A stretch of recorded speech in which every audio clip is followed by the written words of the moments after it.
Hey friends, David Miller. I am a Los Angeles-based creative. My home studio is Primordial Creative, that's where I am. Been a long time since I've been YouTubing. Want to get back in the swing of it. I'm wrapping up a job where I've been a high school teacher in Los Angeles for the entire school year. And with summertime coming, I've got free time. Probably not going to continue doing the high school thing. It's something I've wanted to do for years, for over a decade in Arizona, and it never really worked out for me there. It did in Los Angeles. I'm glad I did it, but the reason why I got in the game anyways was to, just make my own stuff. And Los Angeles is one of those few communities in the world where I can be the kind of artist I want to be and survive. So gonna make a go of it here, best place for me right now. As I'm wrapping up high school, I wanted to make more motivational kinds of videos. I've been watching a lot of those because, motivation from wise people keeps you floating when you're not sure what to do with your life. Apologies for the cat meowing at my feet this entire video. When I'm thinking about making motivation videos and I think about teaching high school, really the job of high school photography, design, art teacher is motivating the unmotivated. So it's not teaching the material. It's not all about supporting the students who are doing great work on their own and don't need extra motivation. It's about motivating people who need a good grade, but they signed up for the class because it's an elective and they look at the other electives and they're like, I don't like to draw, I don't like to sing, I guess I'll sign up for photography. Or, high school students are so distracted by drama and social life and experimentation with adult stuff that they might not even be mentally or spiritually present in front of you. So the school I work at, but other ones I've worked at too, the job really is motivating the unmotivated to do something, which, my own personal philosophy is I don't have time for that. But the job is that, and I do want to support people because maybe somebody who's not motivated today will years from now look back and say, oh yeah, I remember that thing I learned about. Oh, I really liked that class. I didn't do very much in it, but maybe, I'll pick it up, and that becomes way of life for them. Yeah, maybe that's part of their creative path, is going through this, unmotivated phase. So here's some of the tools that I use to motivate the unmotivated.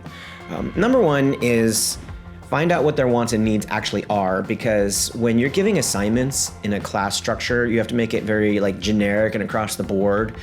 And in the case of one kid, he shows up every day, he doesn't do anything. He says, I like photography, I like this art medium, I just don't like being told what to aim my camera at and take pictures of it. I don't want to do landscapes. Or some people who are, more introverted, they'll be like, man, I don't really like doing portraits. It's just so uncomfortable for me. I'd rather shoot objects and stuff like that.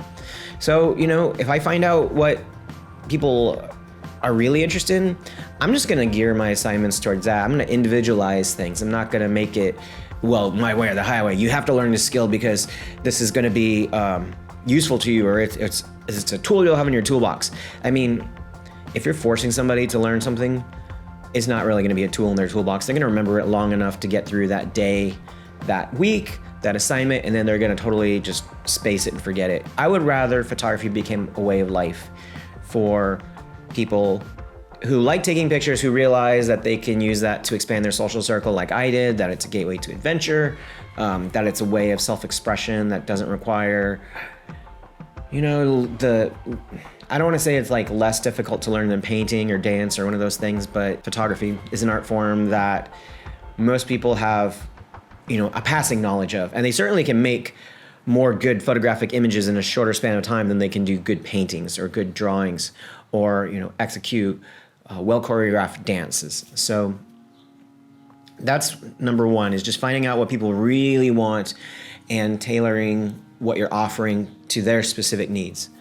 The other way to motivate the unmotivated, that's pretty common in school, is kind of like a carrot and stick approach. Not a big fan of grades. I love teaching. I love teaching on Skillshare. I love teaching in rec centers. One of those things those places have common is that you don't have to give a grade. You don't have to evaluate what somebody knows. They show up, they learn it, whether they do anything with it or not in their life is, really up to them. But in high school, you do give grades. Grades do have consequences if they're poor. They can't play on the sports team. Their parents get mad at them, so on and so forth. So making sure that there's some kind of, I don't want to say pain point, but there's a downside to not participating in whatever is assigned. That's a way to motivate the unmotivated. And I have to be honest, I think that, using fear or intimidation or rewards or whatever as a form of motivation it's too reliant on the external and not reliant on the internal for change. The third way to motivate the unmotivated is not necessarily find out what they want to do, as far as like taking pictures, what kind of assignments they want, but maybe showcasing the benefits of being involved in an art form.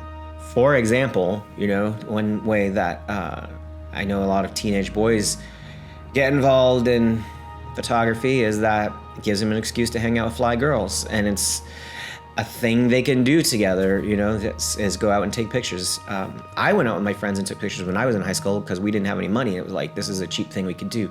That was the film days. So that's kind of like what motivated me in the beginning. And I think if you're out there and you're trying to motivate other people, put yourself in their shoes and be like, okay, what was I like in their position? What did I really want? What did I really need? Because I didn't think of a career in the arts that much as a teenager. I knew I wanted to be an artist, but I didn't know like what kind of artist, or the end goals. Was it gallery shows, museums? Was it to publish books, be a comic artist, be a director? I was pretty vague when I was a teenager, but I knew that this was really, really fun. It's a thing that my friends and I loved doing. We loved going out, having an adventure on one weekend, taking the film, dropping it off, picking up the pictures, and looking at them the next weekend and be like, oh man, I forgot when we broke into that train and hung upside down like bats, or So yeah, put yourself in their shoes and sort of adopt their psychology, because everybody wants something. Everybody needs something. You can use whatever it is you're teaching to graft onto something that they really want. If somebody really wants to make money, that's like a priority for them, then there's stuff you can do with math, there's stuff you can do with science, there's stuff you can do in arts and entertainment that will appeal to that desire to make money. You as the teacher need to be creative with your approaches, though. You can't just define your teaching style as one thing and then whoever comes to your door needs to adapt to your one thing that you teach. You need to adapt to them. And if you have 15 kids in a class, you have 30 kids in a class, you're teaching online to like hundreds of people at once, that's part of the gig, is like adapting to the needs and wants of each individual that you're working with.